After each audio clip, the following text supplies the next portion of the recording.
Let's find you the right buyer's agent.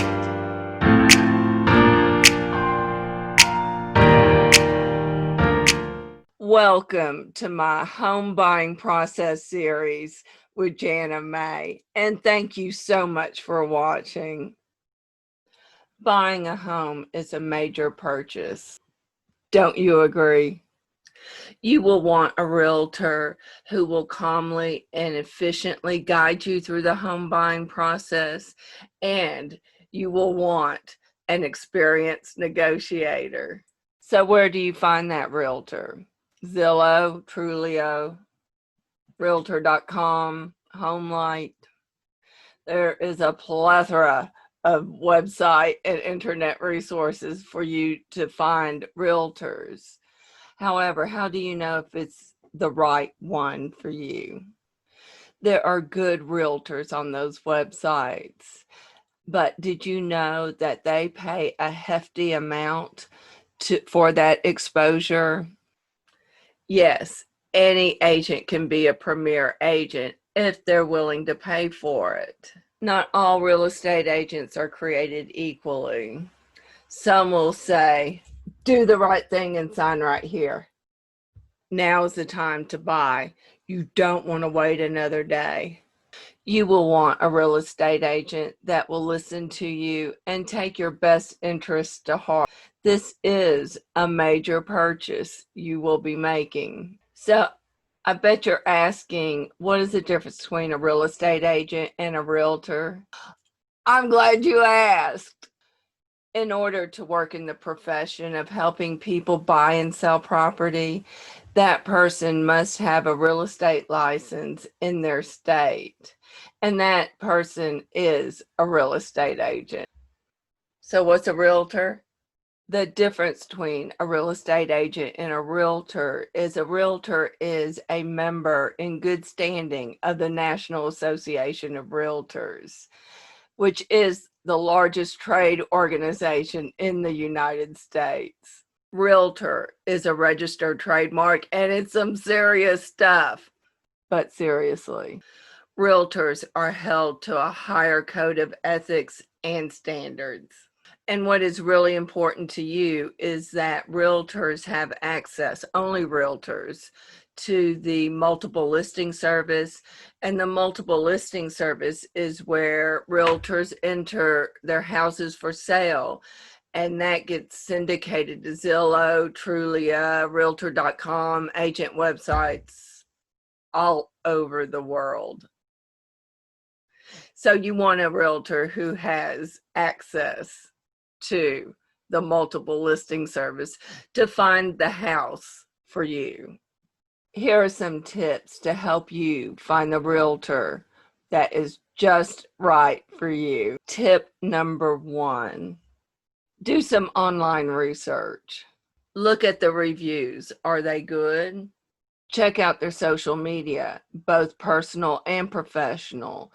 Are their personal pages family-oriented, community-oriented, party-oriented, having a good time on the weekends, not available on the weekends because they're down at the beach or in the mountains?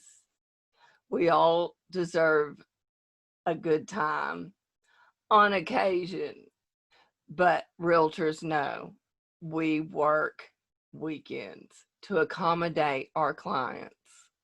You may want to see if they have a YouTube channel. Something that will set a good agent apart from the rest is, do they have a secured website where it starts https://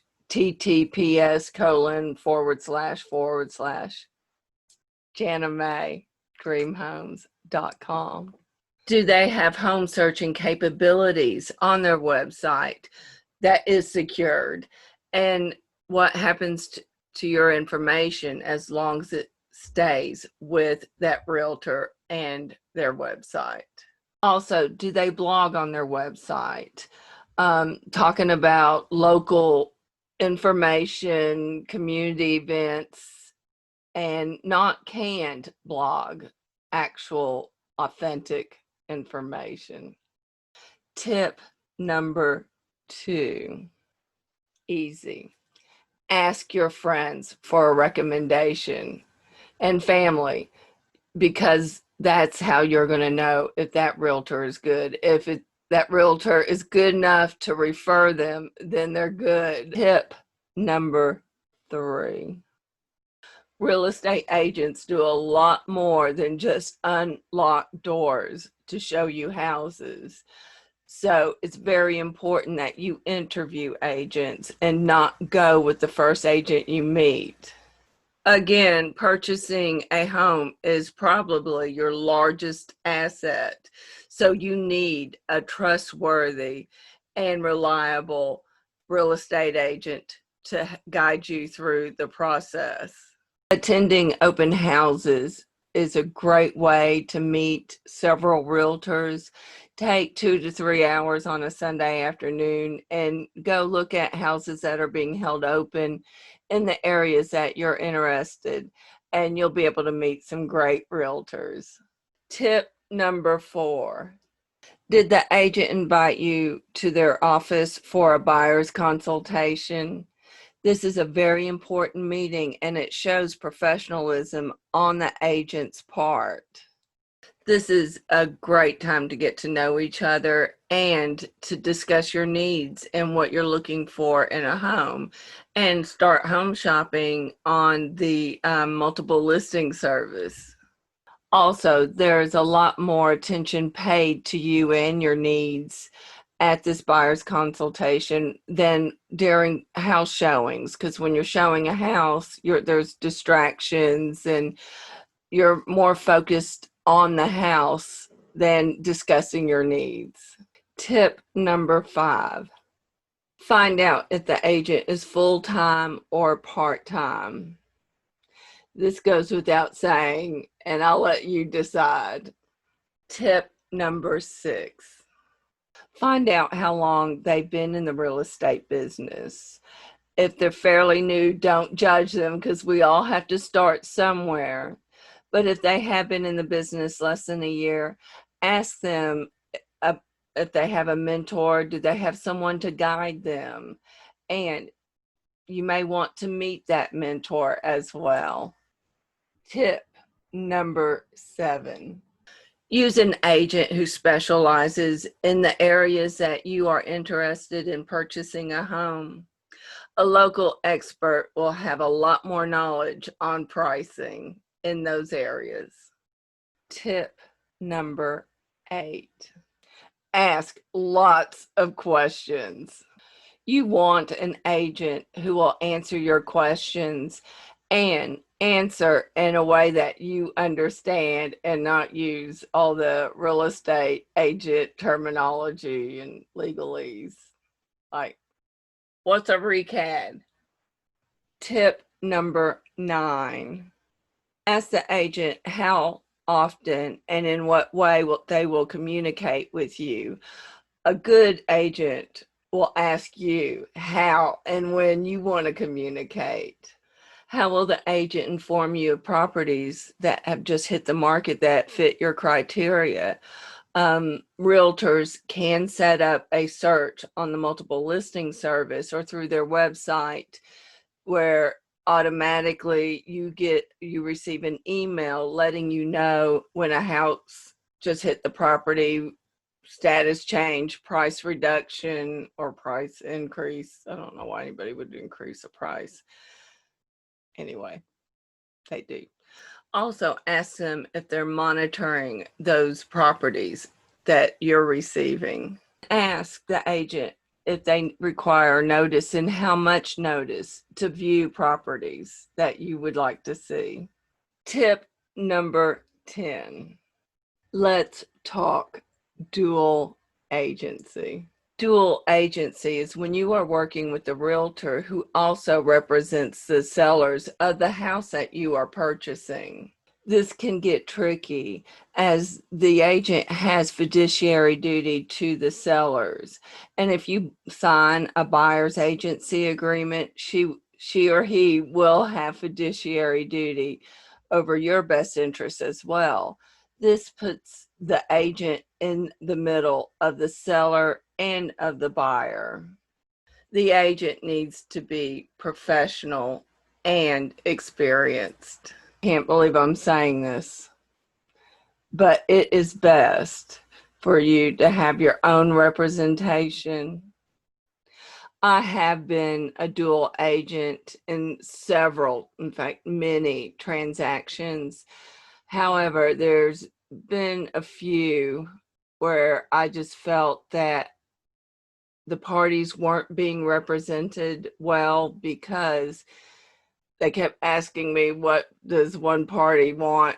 Will the other party do this? And those are questions I can't answer. So I felt it was best to refer the buyers to another agent in my office.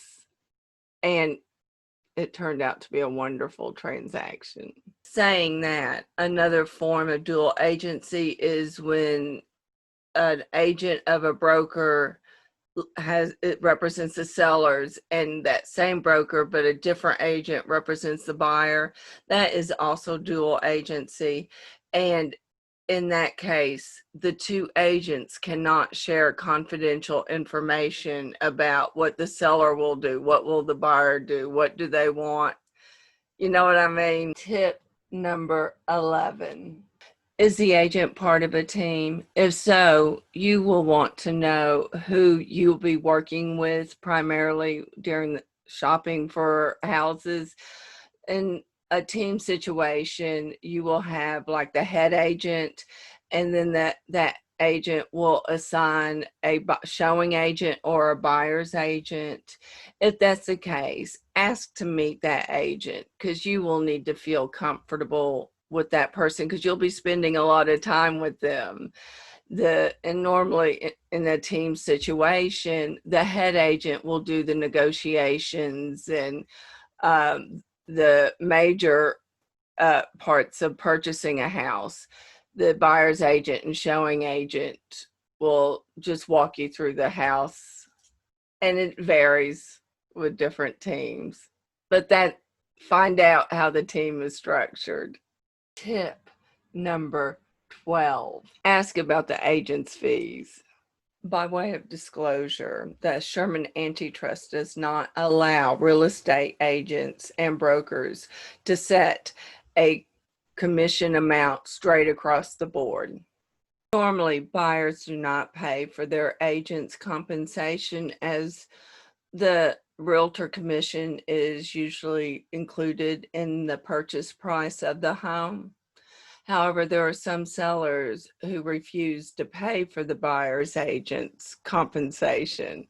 So you will want to ask how that situation is handled. If you sign a buyer's agency agreement, it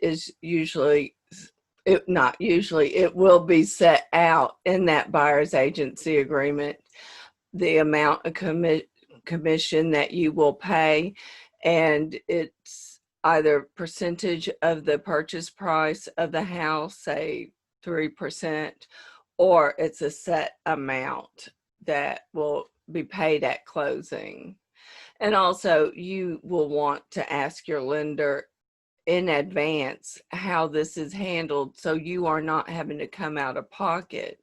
You may be able to finance your agent's compensation. You'll want to know for sure before you make an offer on a property where the sellers are not paying for your agent's compensation. Also, I know in my multiple listing service area, only the realtor has access to that information, whether or not the seller will pay for the buyer's agent's compensation.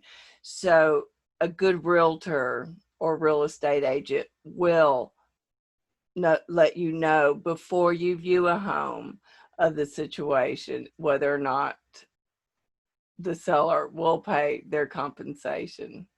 Also, ask if there's any desk fees, admin fees, unusual fees that you may be able to ask to get waived.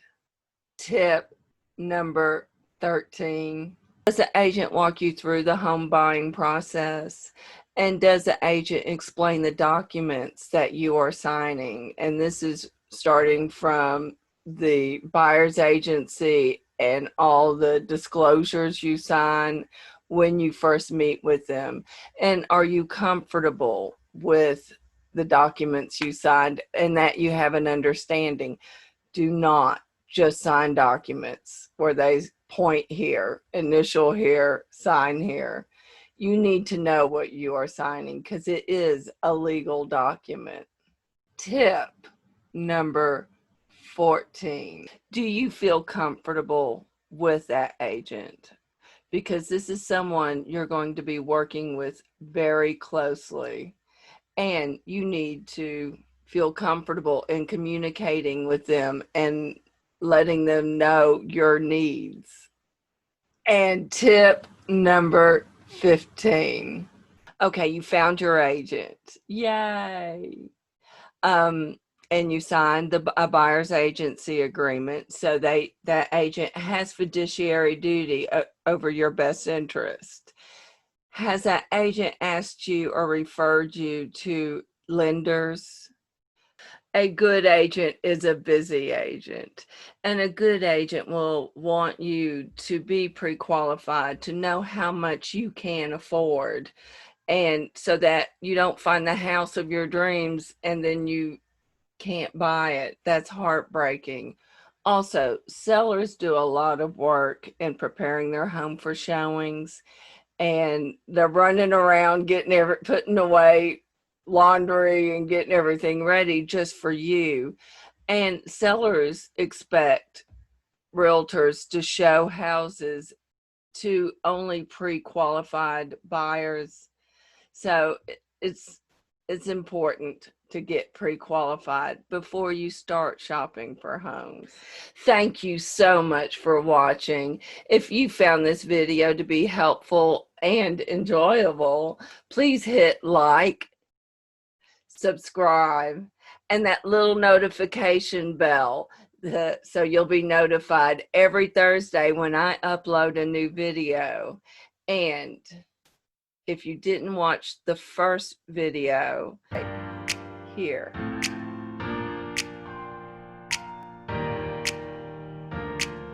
Y'all have a wonderful day, and I'll see you next week.